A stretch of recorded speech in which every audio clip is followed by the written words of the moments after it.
Hi everybody and welcome. This is the Apostate Prophet.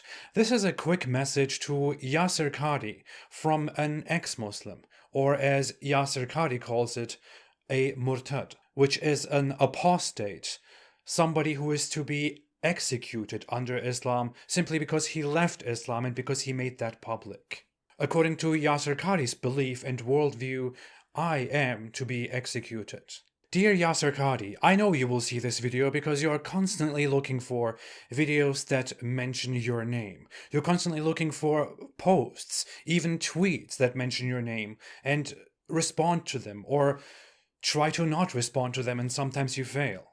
In a recent video in which you responded to Jay Smith and David Wood, you also mentioned me and other ex-Muslims, but you didn't mention our names. You simply talked about us as apostates, as murtads, people who have left Islam and whose names you will not mention because they are cringeworthy and they now have to show how miserable their life is after they left Islam.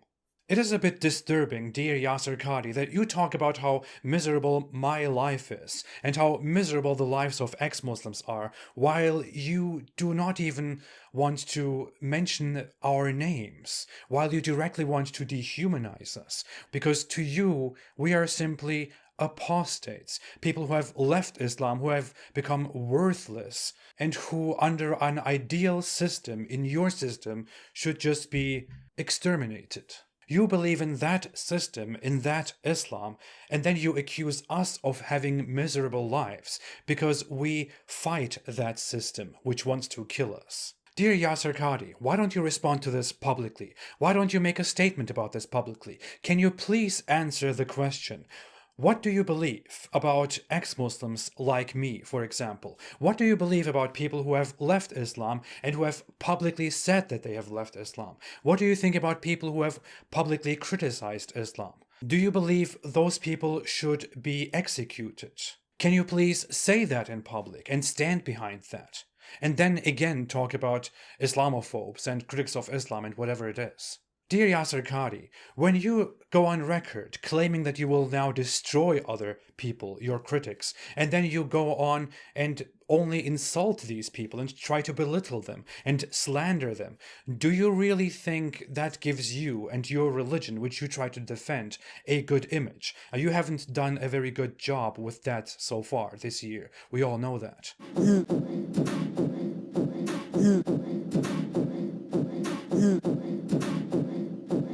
Standard narrative has holes. And we're proud of that.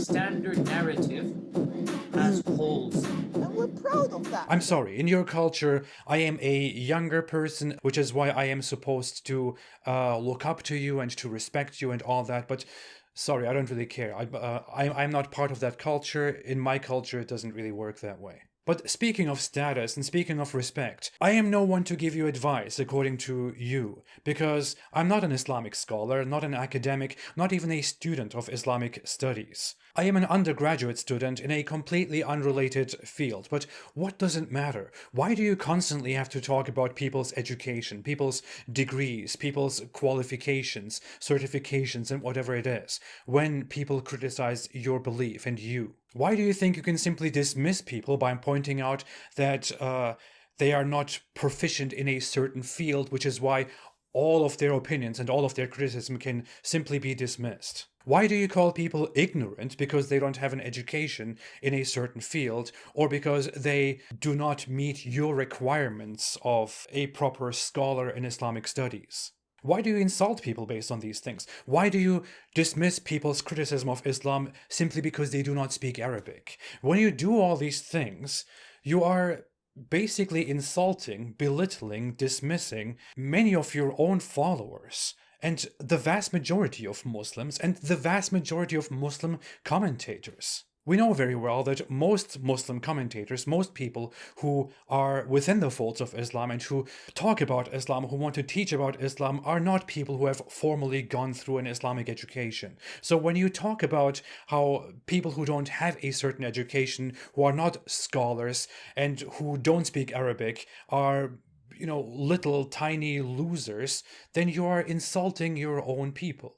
You are also insulting all those people who convert to Islam and who talk about why they have converted to Islam. Because none of them, or at least the vast majority of them, don't have degrees in an Islamic study field and also don't speak Arabic, by the way. In fact, when you go after people's education, then you are insulting the vast majority of your own audience by default, because your audience consists mostly of people that are not very well educated. Do we really have to pick out the demographics for that?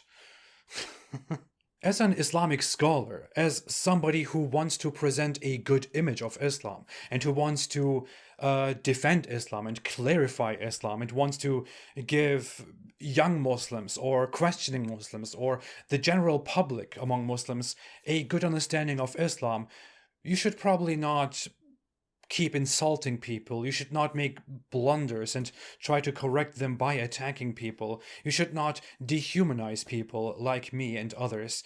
I think it would be very wise on your part to simply sit there and clarify things in an appropriate way, to explain your position, explain your religion, respond to allegations, respond to this whole holes in the narrative scandal without trying to deflect from that by attacking others and insulting them. It is funny that in your speech you called David Wood vulgar and foul-mouthed and whatever it is, but I have heard more insults in your 1 hour stream than I have ever heard from David Wood or Jay Smith or any of these people. So reflect a little bit, dear Yasir Qadhi. Please don't respond to this by doing another series of insults and dehumanizations. While calling people vulgar and foul-mouthed and all of that, you're associating with people like Mohammed Hijab, who talk about sexual assault, who threaten sexual assault, who sexually harass people online, who make weird, perverted sexual implications online, who insult people's families and make the excuse that they are allowed to do that because Muhammad's companions did that too. Just don't be a hypocrite. What am I even talking about? You will probably not get any of this. You will not respond to this in an appropriate way because you're aligning yourself with horrible people, thinking that you're doing a great, honorable job as a scholar of Islam while just spreading completely vile ideas to young people and to others and validating vile ideas which your fellow Muslim apologists spread. Why am I even trying to get through to you people? According to your worldview, I shouldn't even be alive. But hey, that's a good point to stop. Please do that. Dear Yasir Qadhi, dear Islamic scholar who is recognized as an authority on Islam, who is consulted when sources want to clarify things about Islam. Dear Mr. Yasir Qadhi, please come out and explain to the public what your stance on apostasy is, what your stance on people who have left Islam is within an Islamic state, within an Islamic system. And please don't dance around it. Just explain it. I will be waiting. And by the way, nobody has any idea what ultra-crepidarian means. Using big words, as popular as it is among people who are defendants of Islam, doesn't really make you special in any way. It just makes you weird because the population doesn't understand what you're talking about. Anyway, thank you for listening. Have a great day, and please bring a glass of water to the garage. Stay away from Islam. Can you bring a glass of water to the garage, right? They speak in a higher pitched voice, right? Glass of water into the garage. You know, there's differences, right?